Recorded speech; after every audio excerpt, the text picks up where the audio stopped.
Hello दोस्तों, कैसे हैं आप सब। आई होप आप सभी अच्छे होंगे। दोस्तों, आज हम एक हाई कोर्ट के जजमेंट के बारे में बात करने वाले हैं जो लेटेस्ट है। इसमें दोस्तों आज हम बात करेंगे कि क्या जब पति और पत्नी के संबंध बहुत ज़्यादा खराब हो जाते हैं, उनमें बिल्कुल भी समझौते की गुंजाइश नहीं रहती है, तो फिर क्या डिवोर्स केस फाइल किया जा सकता है। और अगर पति के द्वारा या पत्नी के द्वारा अपने स्पाउस पर बहुत सारे आरोप लगाए जाते हैं, उनमें से यदि हम एक भी आरोप साबित कर देते हैं तो क्या उसके आधार पर कोर्ट डिवोर्स ग्रांट कर सकता है। तो इसके बारे में आज हमारी वीडियो बहुत खास होने वाली है। तो चलिए शुरू करते हैं दोस्तों।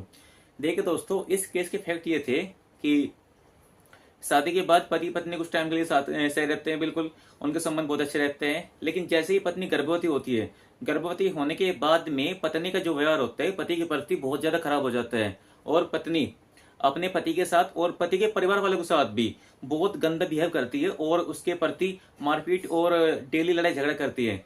तो इससे परेशान होने के बाद में लड़के ने फैमिली कोर्ट में सेक्शन 13 के अंतर्गत एक डिवोर्स पिटीशन दाखिल कर दी। जैसे पति के द्वारा डिवोर्स केस फाइल किया गया था, जैसे ही पत्नी के पास समन आए, उसको जानकारी हुई कि पति ने डिवोर्स केस फाइल कर दिया है, तो उससे बदला लेने के लिए वो सबसे पहले तो वो मेंटेनेंस केस फाइल करती है फैमिली कोर्ट में ही। दूसरा, वो डीवी एक्ट में केस फाइल कर देती है। तीसरा, वो 498 का केस फाइल कर देती है। और साथ ही साथ में वो सेक्शन 9 का केस फैमिली कोर्ट में दाखिल कर देती है कि मेरा पति मुझसे बिना किसी कारण के अलग रह रहा है, उसको मेरे साथ भेजिए।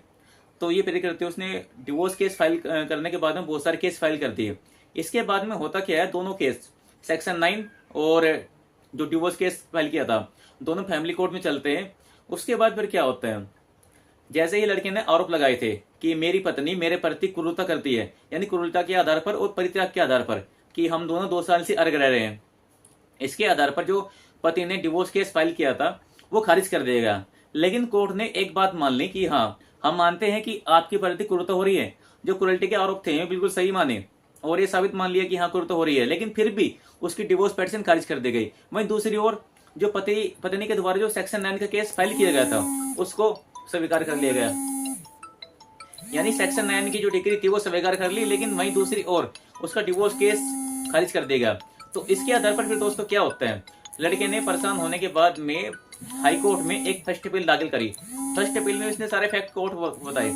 तो कोर्ट ने भी ये माना कि यदि सभी आरोपों में से अगर जो आरोप लड़के ने लगाए गए थे उसमें से अगर एक भी आरोप साबित हो जाता है, उसमें से अगर एक भी आरोप कोर्ट ने मान लिया, तो उसके आधार पर भी डिवोर्स ग्रांट हो सकता है। तो वहीं दूसरी ओर जहां फैमिली कोर्ट ये मान लिया कि यहाँ क्रूरता हुई है, उसके बाद भी उसके सेक्शन 9 की जो डिग्री थी वो स्वीकार कर ली गई, उसका सेक्शन 9 स्वीकार कर दिया जाता है, लेकिन हमारी जो डिवोर्स पिटीशन थी वो खारिज कर दी जाती है। तो फिर कोर्ट ने यह माना कि अगर बहुत सारे आरोपों में से एक भी आरोप हम साबित कर देते हैं तो उसके आधार पर भी डिवोर्स ग्रांट किया जा सकता है।